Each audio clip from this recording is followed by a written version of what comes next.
はい、こんにちは。MD ジャックです。皆さん、こんにちは。愛です。今回は WA ハイブリッドモデル CCA-HM20 のレビューです。今年あまり聞かなくなった WA ハイブリッドモデルですが、7BA プラス 1DD といえば、あれですよね。どれとぼけても仕方ないか。KZ、ZAX、ZAS、そして私が勝手に ZAS の兄弟機だと思っている CCA、CA16 Pro ね。やっぱりこの辺りのモデルを真っ先に思い出すね。それだけに HM20 はプレッシャーかかってるでしょうね。HM20 が人間ならね、イヤホンだから平気でしょ。それに HM20 にはそれ相応の強みがあるし。どうなんですか？では早速見ていきましょう。まず価格です。セール中は6000円台前半の価格も見かけましたし、ジャックさんは5000円台で買ったということですが、現在は大体上のような価格ですね。内容物に特別なものはなく、いつもの CCA とか KZ のパッケージといった感じです。後で少し触れるけど、もう少しいいケーブルをつけて欲しかったな。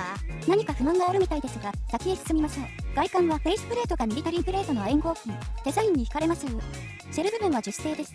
そして HM20 の強みが小さいということ。CA16 Pro とはかなり違うし、小ぶりな ZAX よりも少し細め。これでドライバー構成は同じなのよ。重さも片側実測 5.7g と軽め。だから装着感もいいと思うけど、どう？リアフィンも凹凸もなく、これはいいですね。愛の小さめな耳でもフィットします。この大きさは後発モデルゆえの進化の証だよね。それを実現させたのが小型のシュイン7ダイナミックドライバー。読み方はシュンとかシュインとかみたいで、一例がこんな感じ。シュン。なのでこのチャンネルではシュインでいきます。小型で強力なので低域バッチリ出るんだわ。これはサウンドチェックと後半で触れるとして、 BA は2個1コンビネーションの 50024S が3機と 30019S が1機。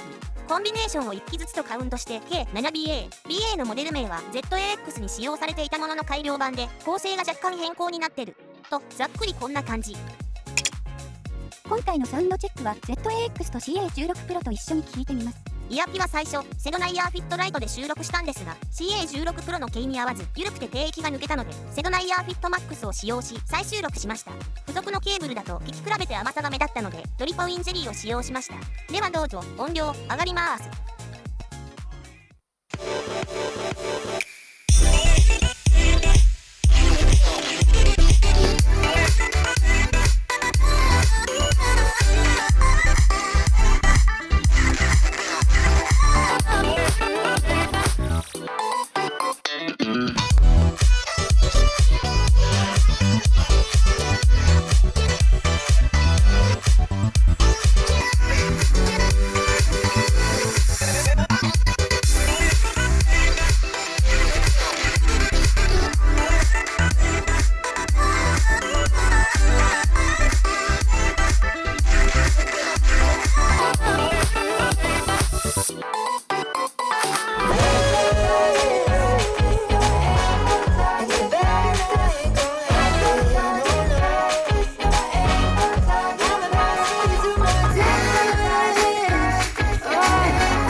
サウンドチェックいかがでしたか？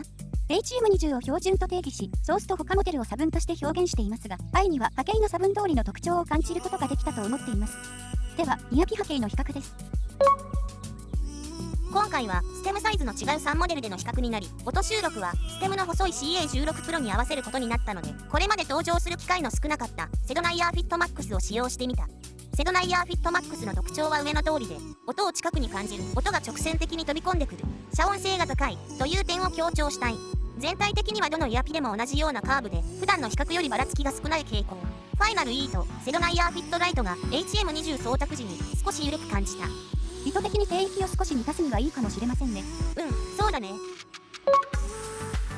次は他モデルとの比較波形です。低域 KZ、ZAS とほぼ同じ特性の CCA-CA16 Pro とほぼ同じ波形で低域は強め。実機で聞いてもそう感じる。小型のダイナミックドライバーの性能がいいってことでしょう。中域から中高域1キロ手前からカーブの変化が顕著になり、ZAX と CA16 Pro は2キロ付近のピークなのに対し、HM20 は3キロ過ぎで小さめなピーク。そこまでのカーブは緩やかなため、レオトは少し落ち着いた感じ、やや暗めという風に感じた。広域5キロ以降で3モデルとも同じようなカーブになるが、HM20 の7キロ付近でのピークは一歩控えめ。まとめると、CA16 Pro と同じ低域のカーブでも、中高域から高域の出方がやや控えめな HM20 の方が低域を感じやすい。中高域は ZAX と CA16 Pro ほどの明るさを感じない。フェイスプレート側からは少し音漏れを確認でき、エアフロー調整が行われていると推測されるが、特別な開放感はあまり感じない。分離や広がりは特に単時時の TAPB で感じられた。ZAX や CA16 Pro とは違ったチューニング傾向なのが新鮮でいい。シンプルに言えば、少し落ち着いた中高域のチューニングは聞きやすい印象で、同じドライバー構成を持つ今回の比較モデルとは明らかに違うチューニングに後発であることの意味を感じました。ただ、最近はバランス重視のチューニングが増えているように感じるので、低重心のチューニングコンセプトが流行りとは違う方向をセレクトしたのかなという印象です。ZAX、ZAS、CA16 Pro の音質に慣れていると少しおとなしめに感じますが、聞き慣れてくるとこれはこれでいい感じです。今年2022年はプレイナードライバーモデルをリリースした方が売れやすいというイメージの中、あえて 7BA プラス 1DD モデルをリリースしてきたのはなぜだろうと思っていたんですが、同じドライバー構成でありながらより小型化しブラッシュアップしたデザインは少なくとも旅 A モデル全盛の頃にイヤホンに心奪われた人にとってはスルーしようかと思いつつ、ちょっと気になるモデルだったのではないでしょうか。愛は ZAX 持ってますから今回はスルーかな。でもこのデザインには惹かれるんですよね。愛ちゃんは最近無理して買ってるから予算の調整優先にしておこうか。はい、そうします。普段は音楽をがっつり聴くための音量レベルでのレビュー中心ですが、低重心のモデルは少し音量を落としても低域はしっかり聞こえ、HM20 は中高域の出方も少しおとなしめで聞き疲れもしにくいので、作業時などの長時間リスニングに適しているなぁと今更ながら気づきました。ZAX や ZAS、CA16 Pro をお持ちでない方がこれから入手するなら、ブラッシュアップされた小型モデルは魅力的だと思いますし、すでに ZAX などをお持ちでも音質の傾向の違いと小型化が入手の動機になると思います。ということで CCA-HM20 のレビューでした。ではまた次の動画で。ご視聴ありがとうございました。MD ジャックチャンネルはイヤホンレビューを音と波形た言葉で表現します。チャンネル登録お願いします。